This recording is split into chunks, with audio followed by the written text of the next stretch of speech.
శనిదేవుడు నీ జీవితంలోకి ఎందుకు వస్తాడో తెలుసా? శిక్షించడానికి కాదు, నీ జీవితాన్ని మార్చడానికి. మనలో చాలామంది శని అంటే భయపడతారు. కష్టాలు, నష్టాలు, కన్నీళ్లు గుర్తుకొస్తాయి. కానీ నిజ జీవితానికి శనిదేవుడు చాలా మంచివారు. శనిదేవుడు చేసే పని ఒక్కటే, మన కర్మకు తగిన ఫలితం ఇవ్వడం. ఎవరైనా అహంకారంతో ఉంటే శనిదేవుడు వారికి వినయం నేర్పిస్తాడు. ఎవరైనా ఇతరులను బాధిస్తే వారికి జీవితం విలువ తెలుస్తుంది. కానీ ఒక్క విషయం గుర్తుపెట్టుకోండి, శనిదేవుడు ఎప్పుడూ మంచి మనసున్న వారిని వదిలిపెట్టాడు. ఈరోజు నువ్వు కష్టాల్లో ఉన్నావా? ఎవరూ అర్థం చేసుకోవట్లేదా? ఎంత ప్రయత్నించినా పనులు జరగట్లేదా? అయితే భయపడకు. శనిదేవుడు నిన్ను పరీక్షిస్తున్నాడు. ఎందుకంటే నీలో ఉన్న శక్తిని ప్రపంచానికి చూపించాలని చూస్తున్నాడు.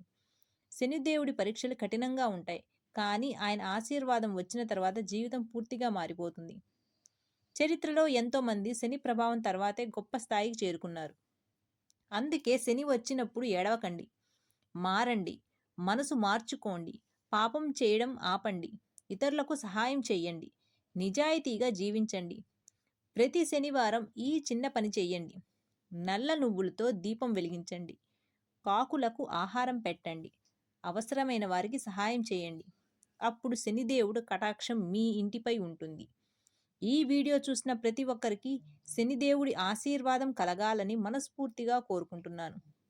భక్తితో ఒక్కసారి చెప్పండి, ఓం శనైశ్వర్యాయ నమః.